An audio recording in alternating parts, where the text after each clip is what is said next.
आज हम आपको बताते हैं कृष्ण भक्ति की धुरी मीराबाई का जीवन परिचय और पदावली। मीराबाई का जीवन परिचय। मीराबाई का जन्म सन 1498 के लगभग राजस्थान में मिर्ता के पास चौकड़ी ग्राम में हुआ था। उनके पिता का नाम रत्न सिंह था तथा वे जोधपुर संस्थापक राव जोधा की प्रपौत्री थीं। बचपन में ही उनकी माता का निधन हो गया था। वे अपने पितामह राव जोधा जी के पास रहती थीं। प्रारंभिक शिक्षा भी उन्होंने अपने दादाजी के पास रहकर ही प्राप्त की थी। राव दाजी बड़े ही धार्मिक एवं उदार प्रवृत्ति के थे, जिनका प्रभाव मीरा के जीवन पर पूर्ण रूपेण पड़ा था। बचपन से ही मीराबाई कृष्ण की आराधिका थीं। मीराबाई का विवाह उदयपुर के राणा सांगा के पुत्र भोजराज के साथ हुआ था। विवाह के कुछ ही समय बाद उनके पति की मृत्यु हो गई।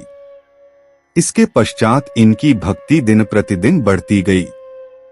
मीराबाई मंदिरों में जाकर वहां मौजूद कृष्ण भक्तों के सामने कृष्ण जी की मूर्ति के आगे नाचती रहती थीं। वे कृष्ण को ही अपना पति कहती थीं और लोकलाज खोकर कृष्ण के प्रेम में लीन रहती थीं। मीराबाई का नाचना और गाना राज परिवार को अच्छा नहीं लगा। राज परिवार ने कई बार मीराबाई को विष देकर मारने की कोशिश की।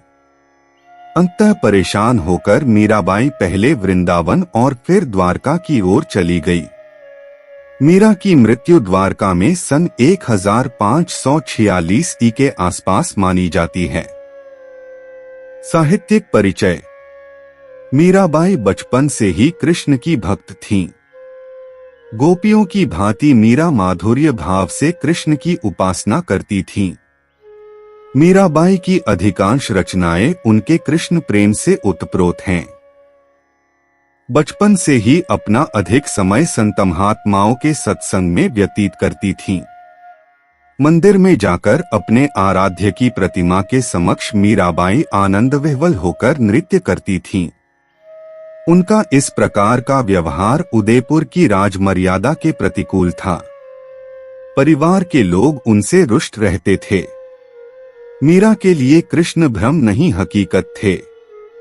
इंसान आमतौर पर शरीर, मन और बहुत सारी भावनाओं से बना है। यही वजह है कि ज्यादातर लोग अपने शरीर, मन और भावनाओं को समर्पित किए बिना किसी चीज के प्रति खुद को समर्पित नहीं कर सकते।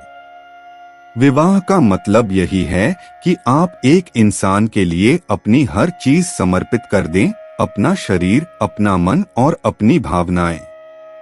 आज भी कई ईसाई संप्रदायों में नन बनने की दीक्षा पाने के लिए लड़कियां पहले जीसस के साथ विवाह करती हैं।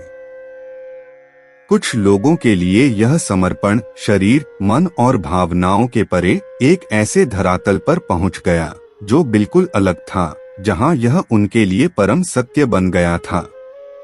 ऐसे लोगों में से एक मीराबाई थीं, जो कृष्ण को अपना पति मानती थीं। कृष्ण को लेकर मीरा इतनी दीवानी थीं कि महज 8 साल की उम्र में मन ही मन उन्होंने कृष्ण से विवाह कर लिया।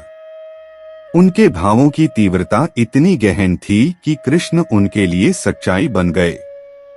यह मीरा के लिए कोई मतिभ्रम नहीं था। यह एक सच्चाई थी कि कृष्ण उनके साथ उठते बैठते थे, घूमते थे। ऐसे में मीरा के पति को उनके साथ दिक्कत होने लगी, क्योंकि वह हमेशा अपने दिव्य प्रेमी के साथ रहती। यहाँ तक कि मीरा ने अपने दिव्य प्रेमी के साथ संभोग भी किया। उनके पति ने हर संभव कोशिश की यह सब समझने की, क्योंकि वह मीरा को वाकई प्यार करता था। लेकिन वह नहीं जान सका कि आखिर मीरा के साथ हो क्या रहा है। दरअसल मीरा जिस स्थिति से गुजर रही थीं और उनके साथ जो भी हो रहा था वह बहुत वास्तविक लगता था, लेकिन उनके पति को कुछ भी नजर नहीं आता था। वह इतना निराश हो गया कि एक दिन उसने खुद को नीले रंग से पोत लिया। कृष्ण की तरह के पोशाक पहनकर मीरा के पास आया। दुर्भाग्य से उसने गलत तरह के रंग का इस्तेमाल कर लिया, जिसकी वजह से उसे एलर्जी हो गई और शरीर पर चकत्ते निकल आए। मीरा के इर्द गिर्द के लोग शुरुआत में बड़े चकराए कि आखिर मीरा का क्या करें। बाद में जब कृष्ण के प्रति मीरा का प्रेम अपनी चरम ऊंचाइयों तक पहुंच गया, तब लोगों को यह समझ आया कि वे कोई असाधारण औरत हैं। लोग उनका आदर करने लगे, यह देखकर कि वे ऐसी चीजें कर सकती हैं जो कोई और नहीं कर सकता। उनके आसपास भीड़ इकट्ठी होने लगी। मीरा ने जवाब दिया, वह सामने बैठा है मेरा स्वामी नैनचोर, जिसने मेरा दिल चुराया है। और वह समाधि में चली गई। पति के मरने के बाद मीरा पर व्यभिचार का आरोप लगाया गया। उन दिनों व्यभिचार के लिए मृत्यु दंड दिया जाता था, इसलिए शाही दरबार में उन्हें जहर पीने को दिया गया। उन्होंने कृष्ण को याद किया और जहर पीकर वहां से चल दी। लोग उनके मरने का इंतजार कर रहे थे, लेकिन वह स्वस्थ और प्रसन्न बनी रहीं। इस तरह की कई घटनाएं हुई। दरअसल भक्ति ऐसी चीज है जो व्यक्ति को खुद से भी खाली कर देती है। जीव गोसाई वृंदावन में वैष्णव संप्रदाय के मुखिया थे। मीरा जीव गोसाई के दर्शन करना चाहती थीं, लेकिन उन्होंने मीरा से मिलने से मना कर दिया। उन्होंने मीरा को संदेशा भिजवाया कि वह किसी औरत को अपने सामने आने की इजाजत नहीं देंगे। मीराबाई ने इसके जवाब में अपना संदेश भिजवाया कि वृंदावन में हर कोई औरत है। अगर यहाँ कोई पुरुष है तो केवल गिरिधर गोपाल। आज मुझे पता चला कि वृंदावन में कृष्ण के अलावा कोई और पुरुष भी है। इस जवाब से जीव गोसाई बहुत शर्मिंदा हुए। वह फौरन मीरा से मिलने गए और उन्हें भरपूर सम्मान दिया। मीरा ने गुरु के बारे में कहा है कि बिना गुरु धारण किए भक्ति नहीं होती। भक्तिपूर्ण इंसान ही प्रभु प्राप्ति का भेद बता सकता है। वही सच्चा गुरु है। स्वयं मीरा के पद से पता चलता है कि उनके गुरु रैदास थे। नहीं मैं पीहर सासरे, नहीं पियाजीरी साथ। मीरा ने गोविंद मिलिया जी, गुरु मिलिया रैदास। मीराबाई की पदावली आज भी बहुत प्रसिद्ध हैं। उनमें से कुछ निम्नलिखित है।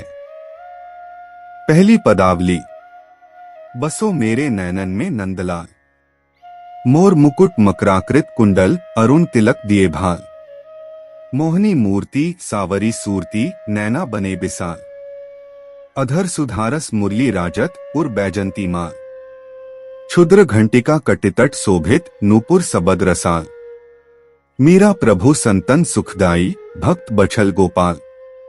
दूसरी पदावली, पायो जी मैं तो राम रतन धन पायो, वस्तु अमोलक दी मेरे सतगुरु, कृपा कर अपनायो, जन्म जन्म की पूंजी पाई, जग में सभी खोवायो, खर्चा नहीं कोई चोरन न लेवै, दिन दिन बढ़त सवायो, सत की नाव खेवटिया सतगुरु, भवसागर तर आयो, मीरा के प्रभु गिरधर नागर, हर खैरख जस गायो।